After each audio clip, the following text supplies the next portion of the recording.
Hello everyone, and I hope you're doing extremely well. Time for day 16 tactical replay. So this is Cold War campaign, day 16. What we had to do was we're taking off from this place here, and we've got the dual attack. We've got to attack some T-90s over there, and we've got to attack some ships over there. Very simple in theory, but of course I put some little nasties in there to trip everyone up.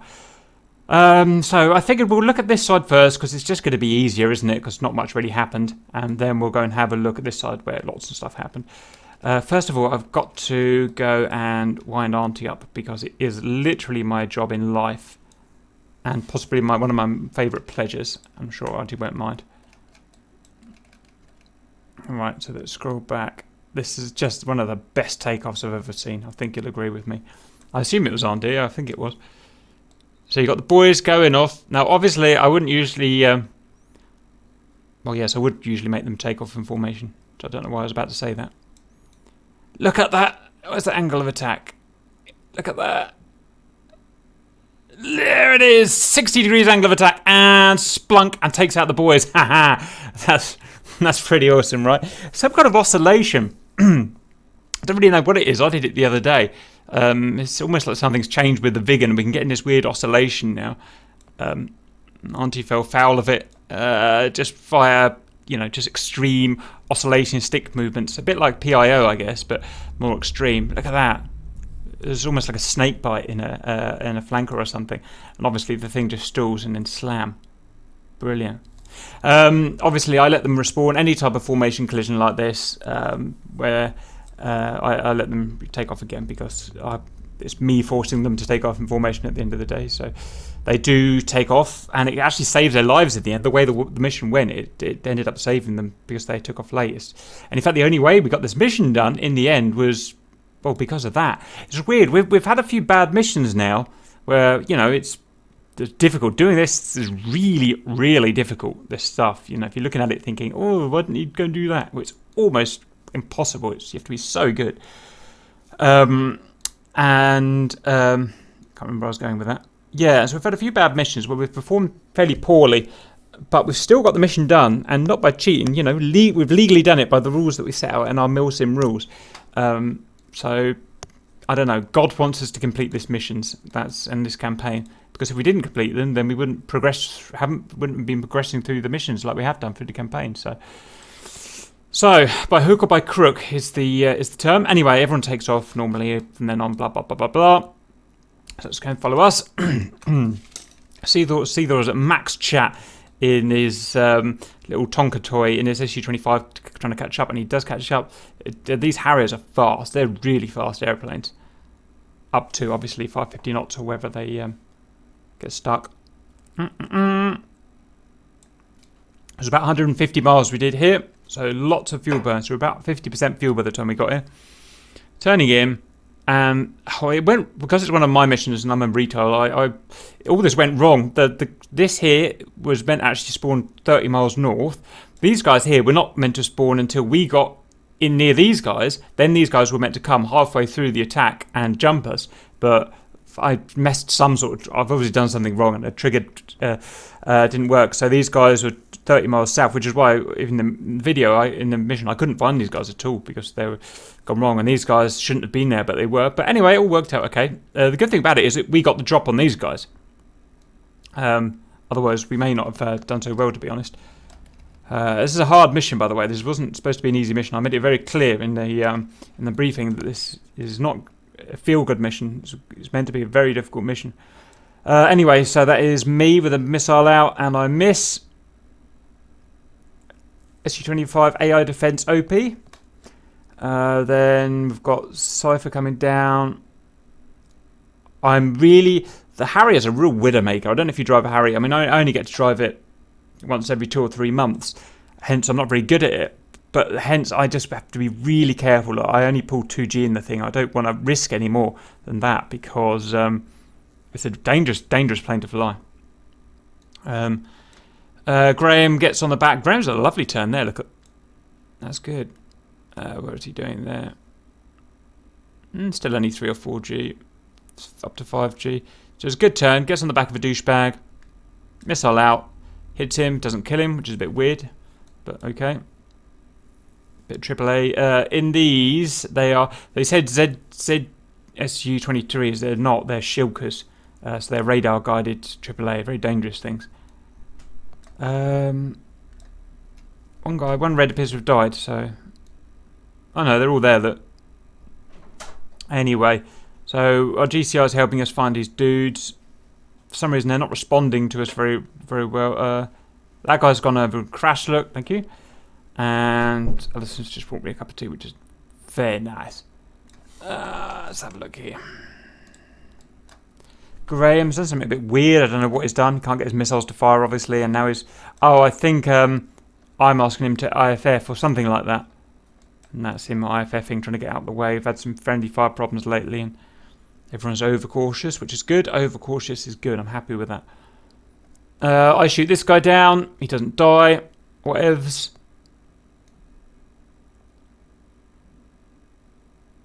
And these guys are going to fly off and live happily ever after? Not sure. Seethor bangs that guy. Lovely work. Not easy to do in SU-25T. Probably the hardest thing to air-to-air fighting. So, that's good work. I don't know where Cypher's gone. I merge with another bad guy there. I'm looking for the fleet. I'm looking for the convoy at this point. I put it over here, obviously. I'm looking for it. Can't find it anywhere. I found it, and we got a lovely missile out. I can still remember how to use the Mavericks. Yay! Take a bad guy out, I suppose. Pew. Happy with that. This dude's just stuck in a orbit or whatever he's stuck in. I'm back in. Take another shot. Take another guy out. Probably get hit, but all is well. Cypher has problems. He can't get his Harrier working, so he doesn't put any ordnance in or doesn't hit anything. Which is annoying because he's our best Harrier guy, so I don't know what that's all about. Cap gets another shot in.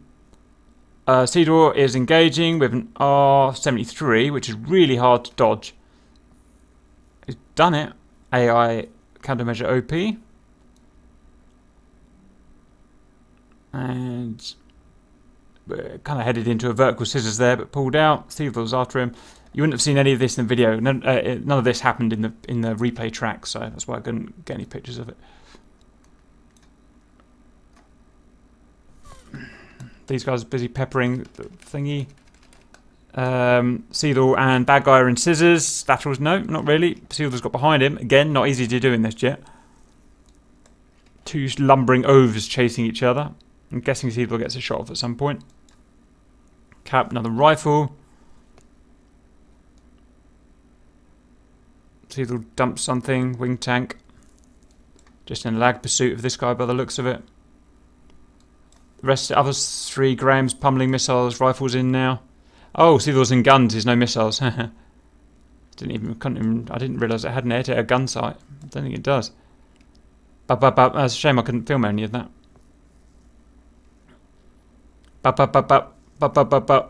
Get some. And he's dead. Good work from the Seedor. Good driver. I'm Winchester, so I'm off to the refuel.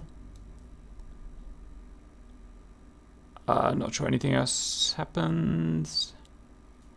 So Graham head home, Cypher heads home, Cap heads home, we all make it back fine. Seedor has a bit of bother. I'm guessing he just got too close on one of these attacks and got hit. Either that or he ran out of fuel, but I think from memory he got hit. Kills a load of guys, which is very nice. On the replay again, a lot of these guys weren't killed on the replay. And that is just because of how the track file works.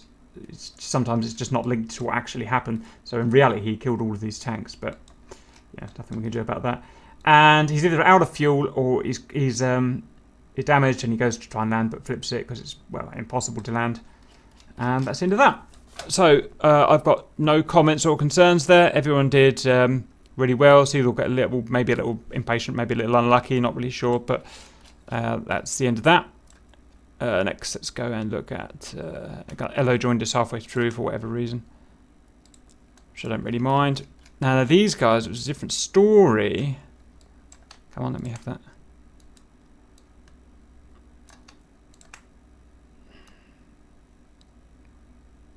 So, takeoff. They form up a big formation, Buick and Hammer. So Hammer is the Vigans, Buick is their air protection, and they head over and they all get shot down basically. It's very unfortunate. Yeah, I don't really like it when this happens because you know, everyone has to give up their time, set up all their gear, get everything ready, come in, listen to the briefing to fly, and they want to have a good mission. I want them to have a good mission. You know, so it's just the main thing I want. And so it's unfortunate when they all die straight away, but it happens sometimes. If that didn't happen, if it was always a happy result and we always survived and killed the baddies, then it wouldn't be realistic. And it is realistic, very realistic. So we're going to have days where we just get shot down. We have to suck it up, get on with it. What they do is they fly here. I believe what they decided to do, instead of going directly to the boat there, is go to the gas platform and then go north, which is a perfectly good idea because it evades the SA-10. The SA-10, you know, that's in there for a reason. I put it in there. That is not a realistic scope of its... it actually can fire all the way down to about there if you're at high altitude or if you're fast and towards it. And what I didn't say specifically, but I gave the guys the impression in the briefing that they wouldn't be attacked until later on into their journey, what I'd call a more typical mission. I didn't say that, but I gave them that rough impression. However, what I actually did was threw a curveball, and I to test them and see how they'd react. And what I did is I scrambled a bunch of SU-33s as soon as they were airborne. So as soon as they get airborne, that's those SU-33s come at them. So they're getting jumped straight away. And they don't think the SU-33s are going to be a threat here because you just wouldn't. Why would you think in a mission you would have SU-33s charging you straight away? You just wouldn't think that. And that is probably the main reason why it all went pear-shaped. You just weren't expecting that. And that's what I was playing on. This is why I was trying to upset them. And again, I did say it's going to be a hard mission. So it was just kind of a lack of preparedness. They're settling in for their big journey that you'd usually do on a Reaper's mission. You've got a lovely big 200-mile journey to do. Little did they know, or little did they realise how intent these guys were on killing them. They're all travelling at... don't think I can get a Mach out of them. Mach. Look, on the right there, Mach. They're travelling at Mach 2. These guys here travelling at Mach 2 towards them. They are absolutely unstoppable, these flankers at this point. The only way that my guys could have stood a chance is if they were up Angels 30, Mach 2 back towards him. So we had equal initiative. That was never going to happen. Just weren't ready for it, weren't prepared for it psychologically. And this is kind of why I did it. So to teach them that things aren't always going to go the way it is in the script, and you've got to be prepared to make change. Now that's really hard because we don't have... Well, we did have a GCI, and the GCI was feeding them good information. So we did know technically what was going on, but we never really got hold of these guys' intention, their speed, their threat. And because that was never realised, these guys reacted way too late, and like I said, they never stood a chance. I mean, I don't want to watch all the... Well, okay, this is what happens. So these guys are Mach 2 towards them in a dive. My boys split at about 35 miles. So there's absolutely no hope, obviously, at 35 miles of trying to take these guys on. These guys are moving so fast. The closure rate is so high. These guys wouldn't have a chance to get any altitude. They wouldn't have a chance to get any speed. They wouldn't have a chance to get their radar settled. They wouldn't have, and because these are so high, they probably would never even see these guys on the radar. So if we watch now when we're turning in. So my boys have turned in now. Remember, we don't really know where these guys are per se. We know roughly where they are, but in terms of azimuth. But these guys, my boys' radar scanner, even if they were doing an 8-bar scan, that's 12 degrees of elevation deflection. So that's probably up to about there and probably down to about there. So our radars, as we've just turned them on and warmed them up, probably don't even see these guys, and that's probably the main problem they were having, I suspect. And so, yeah, so as human players, these guys never stood a chance at this point. These guys are AI, know exactly what they're doing, where we are at all times. Even if these guys are human, they probably still would have won because, they've got such good initiative with the speed differences. All these guys are Mach 2. These guys haven't even got Mach 1 yet. And these guys are low, all the things you don't want to be. Before they've even had a chance to find any of them, find hostiles on radar, we're within 20 miles, within seconds, and we've got missiles coming at us. We've all got to go defensive because we're all clutched up from our ferry. So, and the boys will know this. Yeah, it's the fired at 22 miles. Let's play it through in real speed to see how fast I had to react. So, they're detaching now. Come on, guys, let's go to attack. So, Shadow, so we're turning in. Turning in, looking for the target. Before you know it, it's 30 miles. Okay, let's start setting up the radar. Let's talk to Jester. Let's start getting everything ready. Is that one? Yep, that's one. Before you know, it's 25 miles. Okay, I see some bandits on scope at... okay, yeah, I see these guys over here. And suddenly we've got missiles coming at us. And we don't really know the threat of that missile. We're all getting that missile warning. Everyone's going to go cold and scatter now. And that's all the initiative gone from the blue. So it was never going to work. And they all just get shot down. Once AI, with excellent difficulty, get within kind of 10 miles, they're really amazingly good. Because they don't have eyes, obviously. They just know where you are because they're AI. So once we were scattered like this, we hadn't got anything set up. Haven't got their radar set up or anything. And that's it. So... yeah, I feel a bit bad for... because I did that on purpose. I wanted to upset them. So... the guys, the escort, were down in formation or just behind the Vigans. To be honest, yeah, I didn't think it was that bad idea myself to be with the Vigans, at least in terms of lateral, because you know, if these guys, the Buick, ever leave their charge, the guys they're protecting, I always give them a bollocking.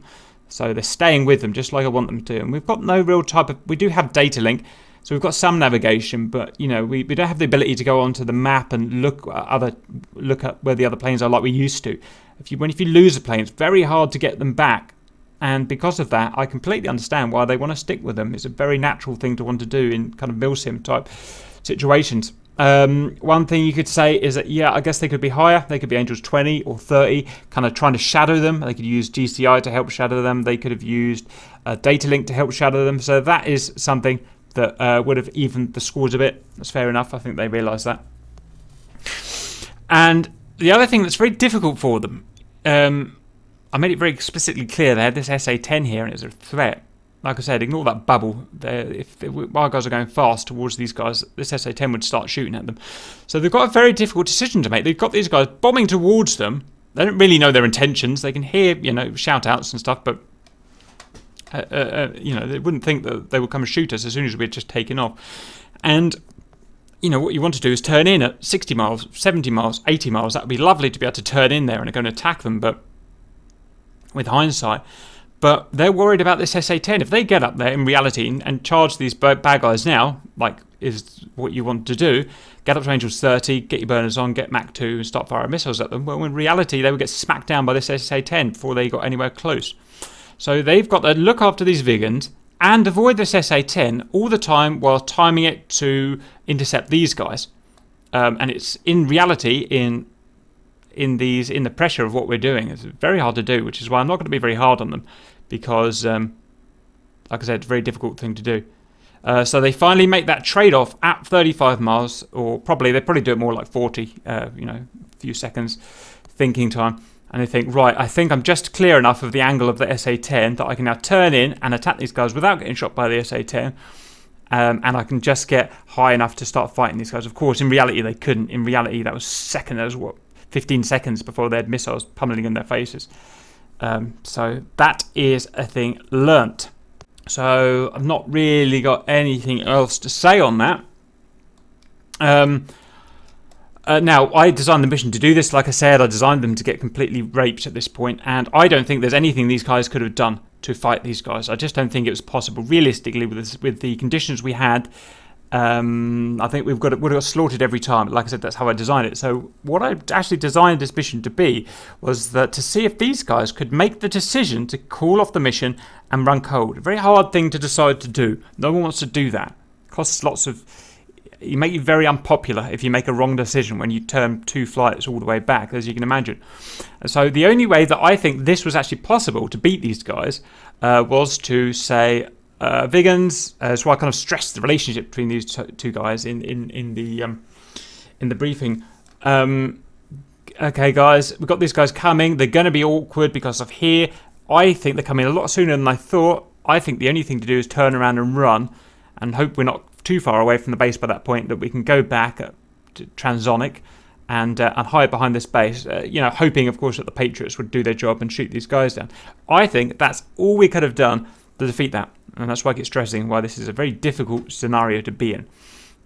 And for someone to make that call, the leader of that group and the leader of that group would have taken very proactive thinking, and I'm not particularly surprised they didn't do it. I probably would have done it, but only because I designed the mission, so it's a bit cheating really, isn't it? It's not really decision making. So that's that. It's a big lesson learned. So what actually happens, they all get smacked down. You saw it in the video. No, I don't think even a friendly fired a missile. It was just too devastating an attack. Static then obviously doesn't know what to do at this point. She's got no cap cover. I think she does end up getting shot down eventually. I think they have some trouble with the boats, which is not untypical. Yeah, can't really blame Artie for getting shot down. She's, what's she supposed to do at this point? So that's that. These guys take a different tact. They go this way, almost get shot down by just the amazing AI. Look, there's no way an AI guy could pick those guys up in a ravine, but he does. It's weird. Sometimes the AI is amazing. Sometimes it's really bad. So you never know what you're going to get. Follows them, gives up for whatever reason, probably out of gas, I imagine, from that big burn. The boys get away. That's it. Boys, then RTB. A very good conservative flying by these guys. Very happy with them. They're by score. It's probably one of our most experienced guys, so you can see the experience coming through at that point. These guys get towards the Patriots. Patriots absolutely slaughter them. So that shows if we could have just had that proactivity, we could have made the decision to turn around, which is, like I said, it's a very, very difficult thing to do. Run back here, and if we got back in time, we might not have even got back in time, I don't know. But if they could, then this would have been the salvation, I think. And then that guy's landed. He might have got damaged. He might have run out of gas. I don't know. This guy is... Wow, I never knew any of this happened. There's a guy over our base. What the hell is that all about? Goddamn crazy, amazing Russian pilot. Wish I'd seen that on the replay. That's that. This guy gets bored, heads off.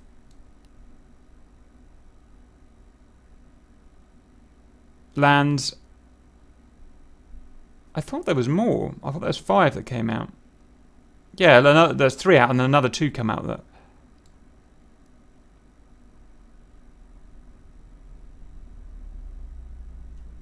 We go and land.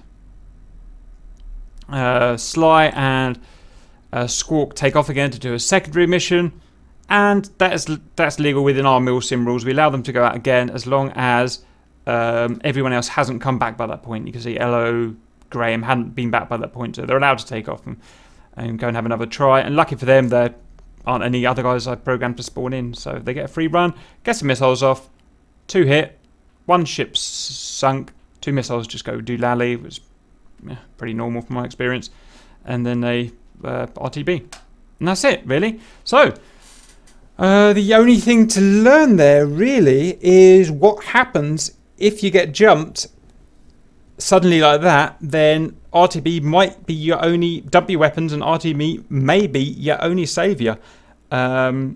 Interesting to see what you guys think on the internet and what my boys think about that in retrospect as well, knowing how I kind of set it up now. I mean, a lot of you will probably think, oh, well, I would have gone south down here away from the SAMs, dragged them down here and then turned around and turned north and then attacked them on fair ground. Well, you try doing that in a real milsim mission where you don't know what's going on. You've got confusion and multiple flights. Almost, well, pretty much impossible in reality. We've got everything set as realistically as we can now. Apart from the G-forces, there's not a great deal of difference between what we're doing and what real aircraft pilots are doing. We've got to even press all the buttons and stuff. Really difficult stuff. So I'm happy we just got it done, because it means I can move forward with the campaign, and we can just keep pushing forward. I hope you enjoyed that, and see you later.